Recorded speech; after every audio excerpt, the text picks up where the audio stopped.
I'd like to tell you about the strangest secret in the world.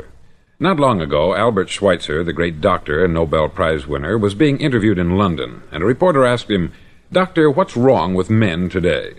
The great doctor was silent a moment, and then he said, "Men simply don't think." And it's about this that I want to talk with you. We live today in a golden age. This is an era that man has looked forward, dreamed of, and worked toward for thousands of years. But since it's here, we pretty well take it for granted. We in America are particularly fortunate to live in the richest land that ever existed on the face of the earth, a land of abundant opportunity for everyone. But do you know what happens? Let's take 100 men who start even at the age of 25. Do you have any idea what will happen to those men by the time they're 65? These 100 men who all start even at the age of 25 believe they're going to be successful. If you asked any one of these men if he wanted to be a success, he'd tell you that he did. And you'd notice that he was eager toward life, that there was a certain sparkle to his eye, an erectness to his carriage, and life seemed like a pretty interesting adventure to him. But by the time they're 65, 1 will be rich, 4 will be financially independent, 5 will still be working, 54 will be broke. Now think a moment. Out of the 100, only 5 make the grade. Why do so many fail? What has happened to the sparkle that was there when they were 25? What's become of the dreams, the hopes, the plans? And why is there such a large disparity between what these men intended to do and what they actually accomplished? When we say about 5% achieve success, we have to define success. And here's the definition. Success is the progressive realization of a worthy ideal. If a man is working toward a predetermined goal and knows where he's going, that man is a success. If he's not doing that, he's a failure. Success is the progressive realization of a worthy ideal. Rollo May, the distinguished psychiatrist, wrote a wonderful book called Man's Search for Himself. And in this book he says, "The opposite of courage in our society is not cowardice, it is conformity." And there you have the trouble today. It's conformity. People acting like everyone else, without knowing why, without knowing where they're going. Now think of it. In America right now, there are over 14 million people 65 years of age and over, and about 13 million of these 14 million are broke. They're dependent on someone else for life's necessities. Now, we learn to read by the time we're 7. We learn to make a living by the time we're 25. Usually, by that time, we're not only making a living, we're supporting a family. And yet, by the time we're 65, we haven't learned how to become financially independent in the richest land that has ever been known. Why? We conform. And the trouble is that we're acting like the wrong percentage group, the 95% who don't succeed. Now, why do these people conform? Well, they don't know, really. These people believe that their lives are shaped by circumstances, by things that happen to them, by exterior forces. They're outer-directed people. A survey was made one time that covered a lot of men, working men, and these men were asked this question: why do you work? Why do you get up in the morning? 19 out of 20 had no idea. If you ask them, they'll say, everyone goes to work in the morning. And that's the reason they do it, because everyone else is doing it. Now let's get back to our definition of success. Who succeeds? The only man who succeeds is the man who is progressively realizing a worthy ideal. He's the man who says, I'm going to become this, and then begins to work toward that goal. I'll tell you who the successful people are. A success is the school teacher who's teaching school because that's what she wanted to do. The success is the woman who's a wife and mother because she wanted to become a wife and mother and is doing a good job of it. The success is the man who runs the corner gas station because that's what he wanted to do. The success is the successful salesman who wants to become a top-notch salesman and grow and build with his organization. A success is anyone who is doing deliberately a predetermined job because that's what he decided to do deliberately. But only 1 out of 20 does that. That's why today there isn't really any competition, unless we make it for ourselves. Instead of competing, all we have to do is create. Now, for 20 years, I looked for the key which would determine what would happen to a human being. Was there a key, I wanted to know, which would make the future a promise that we could foretell to a large extent? Was there a key that would guarantee a person's becoming successful if he only knew about it and knew how to use it? Well, there is such a key, and I've found it. Have you ever wondered why so many men work so hard and honestly without ever achieving anything in particular, and others don't seem to work hard and yet seem to get everything? They have the magic touch. You've heard them say that about someone. Everything he touches turns to gold.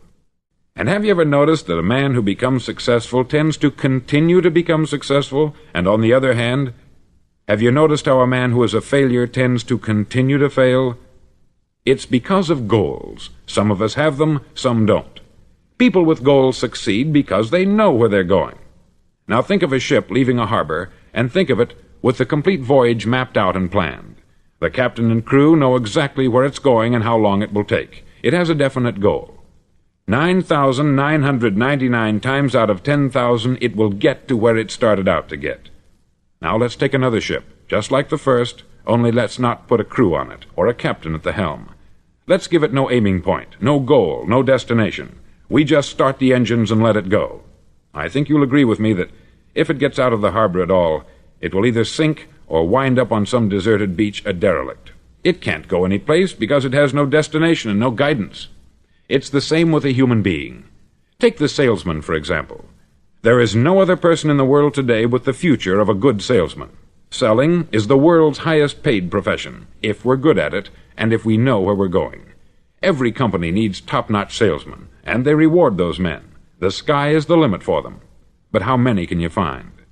Someone once said, the human race is fixed, not to prevent the strong from winning, but to prevent the weak from losing. The American economy today can be likened to a convoy in time of war.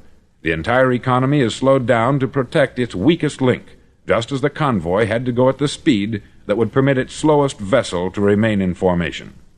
That's why it's so easy to make a living today. It takes no particular brains or talent to make a living and support a family today. So we have a plateau of so-called security, if that's what a person's looking for. But we do have to decide how high above this plateau we want to aim for. Now let's get back to the strangest secret in the world, the story that I wanted to tell you today. Why do men with goals succeed in life, and men without them fail? Well, let me tell you something which, if you really understand it, will alter your life immediately. If you understand completely what I'm going to tell you from this moment on, your life will never be the same again. You'll suddenly find that good luck just seems to be attracted to you. The things you want just seem to fall in line. And from now on, you won't have the problems, the worries, the gnawing lump of anxiety that perhaps you've experienced before. Doubt, fear, well, they'll be things of the past. Here's the key to success, and the key to failure. We become what we think about.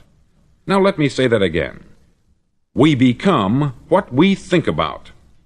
Throughout all history, the great wise men and teachers, philosophers and prophets have disagreed with one another on many different things. It is only on this one point that they are in complete and unanimous agreement. Listen to what Marcus Aurelius, the great Roman emperor, said. He said, "A man's life is what his thoughts make of it." Disraeli said this, "Everything comes if a man will only wait. I have brought myself by long meditation to the conviction that a human being with a settled purpose must accomplish it, and that nothing can resist a will that will stake even existence for its fulfillment." Ralph Waldo Emerson said this, "A man is what he thinks about all day long." William James said, "The greatest discovery of my generation is that human beings can alter their lives by altering their attitudes of mind." And he also said, "We need only in cold blood act as if the thing in question were real, and it will become infallibly real by growing into such a connection with our life that it will become real. It will become so knit with habit and emotion that our interest in it will be those which characterize belief." He also said this, "If you only care enough for a result, you will almost certainly attain it. If you wish to be rich, you will be rich. If you wish to be learned, you will be learned. If you wish to be good, you will be good. Only you must then really wish these things, and wish them exclusively, and not wish at the same time 100 other incompatible things just as strongly." In the Bible you read, in Mark 9:23, "If thou canst believe, all things are possible to him that believeth." Dr. Norman Vincent Peale said this, "This is one of the greatest laws in the universe. Fervently do I wish I had discovered it as a very young man. It dawned upon me much later in life, and I've found it to be one of the greatest, if not my greatest discovery, outside of my relationship to God. And the great law, briefly and simply stated, is that if you think in negative terms, you'll get negative results. If you think in positive terms, you will achieve positive results. That is the simple fact which is at the basis of an astonishing law of prosperity and success. In 3 words, believe and succeed. William Shakespeare put it this way: "Our doubts are traitors, and make us lose the good we oft might win, by fearing to attempt." George Bernard Shaw said, "People are always blaming their circumstances for what they are. I don't believe in circumstances. The people who get on in this world are the people who get up and look for the circumstances they want, and if they can't find them, make them." Well, it's pretty apparent, isn't it? And every person who discovered this for a while believed that he was the first one to work it out. We become what we think about.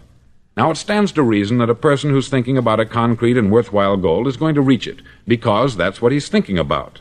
And we become what we think about. Conversely, the man who has no goal, who doesn't know where he's going, and whose thoughts must therefore be thoughts of confusion and anxiety and fear and worry, becomes what he thinks about. His life becomes one of frustration, fear, anxiety, and worry. And if he thinks about nothing, he becomes nothing. Now, how does it work? Why do we become what we think about? Well, I'll tell you how it works as far as we know. Now, to do this, I want to tell you about a situation that parallels the human mind. Suppose a farmer has some land, and it's good, fertile land.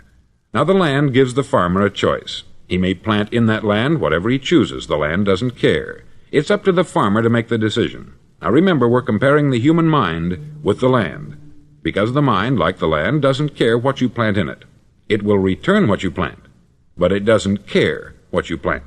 Now, let's say that the farmer has 2 seeds in his hand. One is a seed of corn, the other is nightshade, a deadly poison. He digs 2 little holes in the earth, and he plants both seeds, one corn, the other nightshade. He covers up the holes, waters, and takes care of the land, and what will happen? Invariably, the land will return what is planted.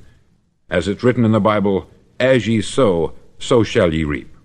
Remember, the land doesn't care. It will return poison in just as wonderful abundance as it will corn. So up come the 2 plants, one corn, one poison. Now, the human mind is far more fertile, far more incredible and mysterious than the land, but it works the same way. It doesn't care what we plant. Success, failure. A concrete, worthwhile goal, or confusion, misunderstanding, fear, anxiety, and so on. But what we plant, it will return to us. You see, the human mind is the last great unexplored continent on the earth. It contains riches beyond our wildest dreams. It will return anything we want to plant. Now, you might say, well, if that's true, why don't people use their minds more? Well, I think they've figured out an answer to that, too. Our mind comes as standard equipment at birth. It's free, and things that are given to us for nothing we place little value on. Things that we pay money for, we value. The paradox is that exactly the reverse is true. Everything that's really worthwhile in life came to us free. Our mind, our soul, our body, our hopes, our dreams, our ambitions, our intelligence, our love of family and children and friends. All these priceless possessions are free, but the things that cost us money are actually very cheap and can be replaced at any time. A good man can be completely wiped out and make another fortune. He can do that several times. Even if our home burns down, we can rebuild it, but the things we got for nothing, we can never replace. The human mind isn't used merely because we take it for granted. Familiarity breeds contempt. It can do any kind of job we assign to it, but generally speaking, we use it for little jobs instead of big, important ones. Universities have proved that most of us are operating on about 10% of our abilities. Decide now, what is it you want? Plant your goal in your mind. It's the most important decision you'll ever make in your entire life. Do you want to be an outstanding salesman, a better worker at your particular job? Do you want to go places in your company, in your community? All you've got to do is plant that seed in your mind. Care for it. Work steadily toward your goal, and it will become a reality. It not only will, there's no way that it cannot. You see, that is a law, like the laws of Sir Isaac Newton, the laws of gravity. If you get on top of a building and jump off, you'll always go down. You'll never go up. And it's the same with all the other laws of nature. They always work. They're inflexible. Think about your goal in a relaxed, positive way. Picture yourself in your mind's eye as having already achieved this goal. See yourself doing the things you will be doing when you've reached your goal. Ours has been called the phenobarbital age, the age of ulcers and nervous breakdowns. At a time when medical research has raised us to a new plateau of good health and longevity, far too many of us worry ourselves into an early grave trying to cope with things in our own little personal ways, without learning a few great laws that will take care of everything for us. These things we bring on ourselves through our habitual way of thinking. Every one of us is the sum total of his own thoughts. He is where he is because that is exactly where he really wants to be, whether he'll admit that or not. Each of us must live off the fruit of his thoughts in the future, because what you think today and tomorrow, next month and next year, will mold your life and determine your future. You're guided by your mind. I remember one time I was driving through Arizona, and I saw one of those giant earth-moving machines roaring along the road at about 35 miles an hour with what looked like 20 tons of dirt in it, a tremendous, incredible machine, and there was a little man perched way up on top with the wheel in his hands guiding it. And as I drove along, I was struck by the similarity of that machine to the human mind. Just suppose you're sitting at the controls of such a vast source of energy. Are you going to sit back and fold your arms and let it run itself into a ditch? Or are you going to keep both hands firmly on the wheel and control and direct this power to a specific, worthwhile purpose? It's up to you. You're in the driver's seat. You see, the very law that gives us success is a two-edged sword. We must control our thinking. The same rule that can lead a man to a life of success, wealth, happiness, and all the things he's ever dreamed of for himself and his family, that very same law can lead him into the gutter. It's all in how he uses it, for good or for bad. This is the strangest secret in the world.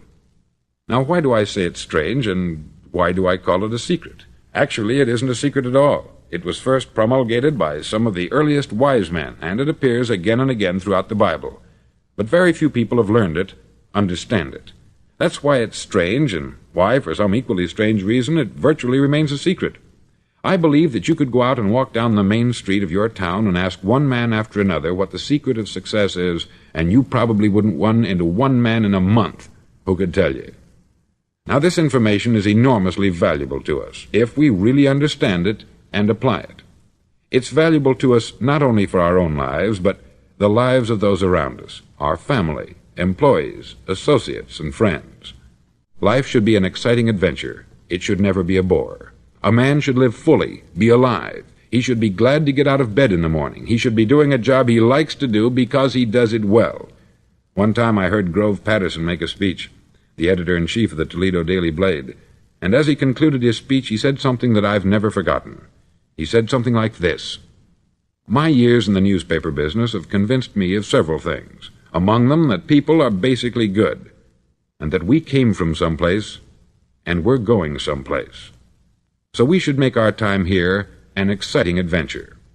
The architect of the universe didn't build a stairway leading nowhere." And the greatest teacher of all, the carpenter from the plains of Galilee, gave us the secret time and time again. "As ye believe, so shall it be done unto you." I've explained the strangest secret in the world and how it works. Now I want to explain how you can prove to yourself the enormous returns possible in your own life by putting this secret to a practical test. I want you to make a test that will last 30 days. Now, it isn't going to be easy. If you'll give it a good try, it will completely change your life for the better. Back in the 17th century, Sir Isaac Newton, the English mathematician and natural philosopher, gave us some natural laws of physics which apply as much to human beings as they do to the movement of bodies in the universe. Now, one of these laws is that for every action, there is an equal and opposite reaction. Simply stated, as it applies to you and me, it means we can achieve nothing without paying the price. The results of your 30-day experiment will be in direct proportion to the effort you put forth. To be a doctor, you must pay the price of long years of difficult study. to be successful in selling, and remember that each of us succeeds to the extent of his ability to sell, selling our families on our ideas, selling education in schools, selling our children on the advantages of living the good and honest life, selling our associates and employees on the importance of being exceptional people, to, of course, the profession of selling itself. But to be successful in selling our way to the good life, we must be willing to pay the price. Now, what is that price? Well, it's many things. First, it's understanding emotionally, as well as intellectually, that we literally become what we think about, that we must control our thoughts if we're to control our lives. It's understanding fully that, as ye sow, so shall ye reap. Secondly, it's cutting away all the fetters from the mind and permitting it to soar as it was divinely designed to do. It's the realization that your limitations are self-imposed, and that the opportunities for you today are enormous beyond belief. It's rising above narrow-minded pettiness and prejudice. Thirdly, to use all your courage to force yourself to think positively on your own problem, to set a definite and clearly defined goal for yourself, to let your marvelous mind think about your goal from all possible angles, to let your imagination speculate freely upon many different possible solutions, to refuse to believe there are any circumstances sufficiently strong to defeat you in the accomplishment of your purpose, to act promptly and decisively when your course is clear, and to keep constantly aware of the fact that you are, at this moment, standing in the middle of your own acre of diamonds, as Russell Conwell used to point out. Fourth, save at least 10% of what you earn.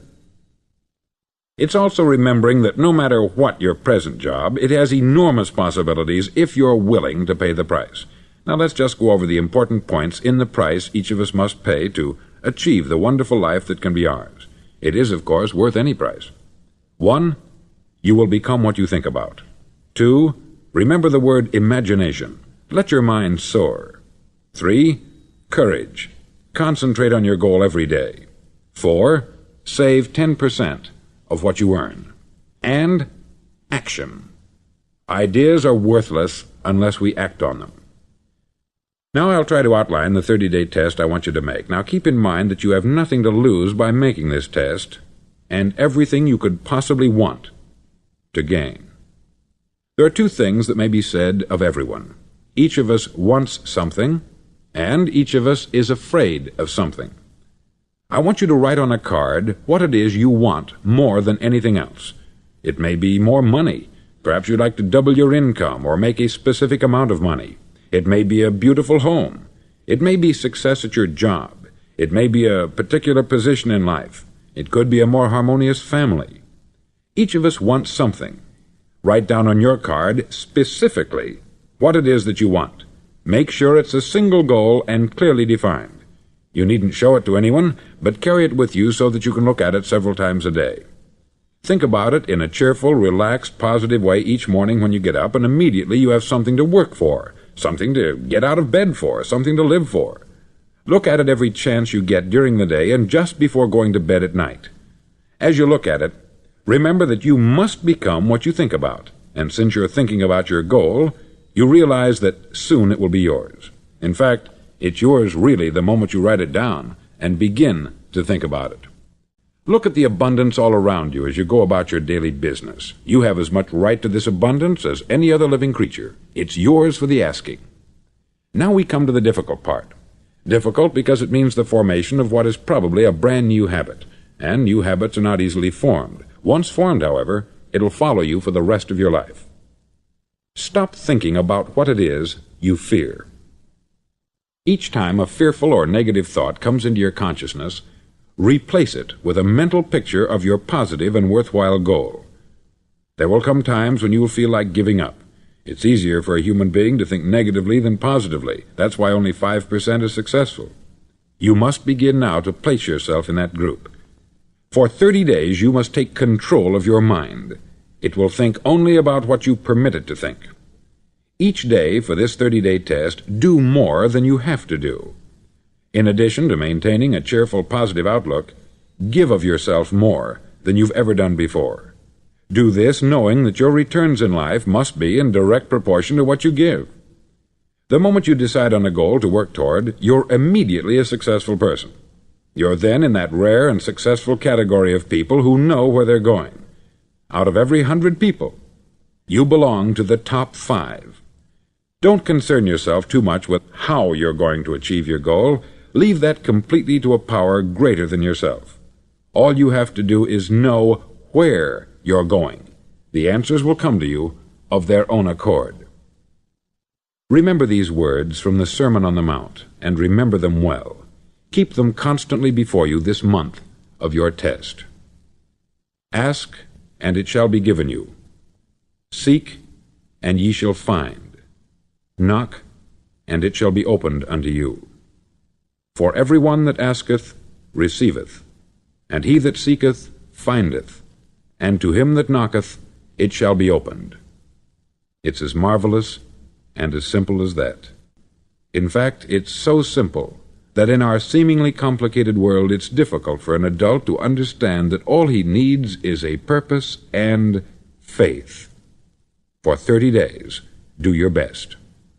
If you're a salesman, go at it as you've never done before, not in hectic fashion, but with the calm, cheerful assurance that time well spent will give you the abundance in return you deserve and want.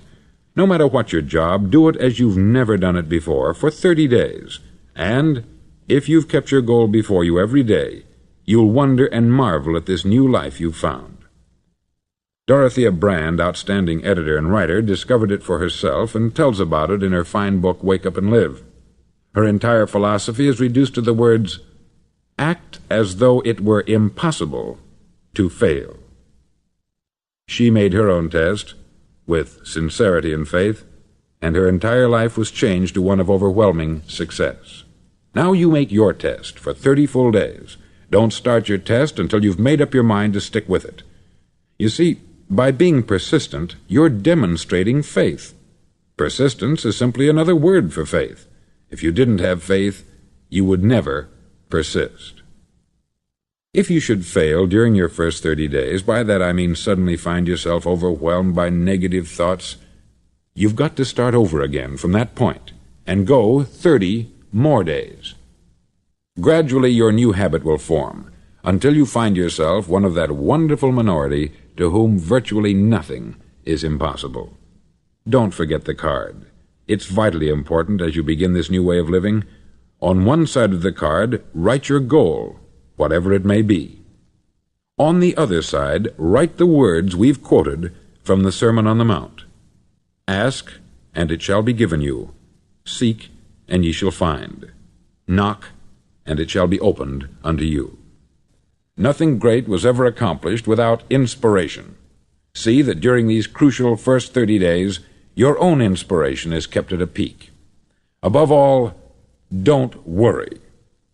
Worry brings fear, and fear is crippling. The only thing that can cause you to worry during your test is trying to do it all yourself. Know that all you have to do is hold your goal before you. Everything else will take care of itself. Remember also to keep calm and cheerful. Don't let petty things annoy you and get you off course. Now, since making this test is difficult, some may say, well, why should I bother? Well, look at the alternative. No one wants to be a failure. No one really wants to be a mediocre individual. No one wants a life constantly filled with worry, fear, and frustration. Therefore, remember that you must reap that which you sow. If you sow negative thoughts, your life will be filled with negative things. If you sow positive thoughts, your life will be cheerful, successful, and positive. Now, gradually, you will have a tendency to forget what you've heard on this record. Play it often. Keep reminding yourself of what you must do to form this new habit. Gather your whole family about and listen to what's been said here at regular intervals. You know, most men will tell you that they want to make money without understanding the law. The only people who make money work in the mint. The rest of us must earn money. This is what causes those who keep looking for something for nothing or a free ride to fail in life. The only way to earn money is by providing people with services or products which are needed and useful. We exchange our product or service for the other man's money. Therefore, the law is that our financial return will be in direct proportion to our service. Success is not the result of making money. Making money is the result of success, and success is in direct proportion to our service. Most people have this law backwards. They believe that you're successful if you earn a lot of money. The truth is that you can only earn money after you're successful. It's like the story of the man who sat in front of the stove and said to it, "Give me heat, and then I'll add the wood." How many men and women do you know, or do you suppose there are today, who take the same attitude toward life? There are millions. We've got to put the fuel in before we can expect heat. Likewise, we've got to be of service first before we can expect money. Don't concern yourself with the money. Be of service. Build, work, dream, create. Do this, and you'll find there's no limit to the prosperity and abundance that will come to you. Prosperity is founded upon a law of mutual exchange. Any person who contributes to prosperity must prosper in turn himself. Sometimes the return will not come from those you serve, but it must come to you from someplace, for that is the law.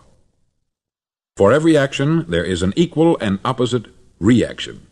As you go daily through your 30-day test period, remember that your success will always be measured by the quality and quantity of service you render, and money is a yardstick for measuring this service.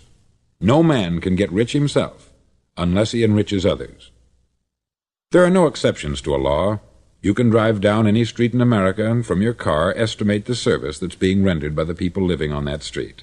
Had you ever thought of this yardstick before? It's interesting. Some, like ministers and priests and other devoted people, measure their returns in the realm of the spiritual, but again, their returns are equal to their service. Once this law is fully understood, any thinking person can tell his own fortune.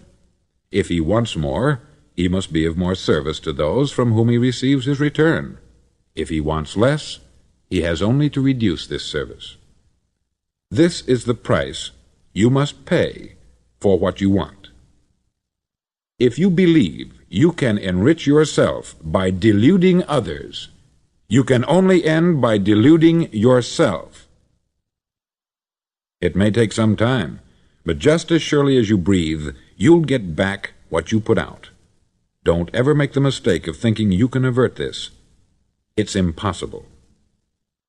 The prisons and the streets where the lonely walk are filled with people who tried to make new laws just for themselves. We may avoid the laws of man, but there are greater laws that cannot be broken. An outstanding medical doctor recently pointed out 6 steps that will help you realize success. 1. Set yourself a definite goal. 2. Quit running yourself down. 3. Stop thinking of all the reasons why you cannot be successful, and instead think of all the reasons why you can. 4. Trace your attitudes back through your childhood and try to discover where you first got the idea you couldn't be a success, if that's the way you've been thinking. 5. Change the image you have of yourself by writing out a description of the person you would like to be. And 6. Act the part of the successful person you have decided to become. The doctor who wrote those words is a noted West Coast psychiatrist, David Harold Fink, M.D. Do what all experts since the dawn of recorded history have told you you must do. Pay the price by becoming the person you want to become. It's not nearly as difficult as living unsuccessfully. Make your 30-day test. Then repeat it. Then repeat it again. Each time it will become more a part of you until you'll wonder how you could ever have lived any other way. Live this new way, and the floodgates of abundance will open and pour over you more riches than you may have dreamed existed. Money? Yes, lots of it. But what's more important, you'll have peace. You'll be in that wonderful minority who lead calm, cheerful, successful lives. Start today. You have nothing to lose, but you have a life to win.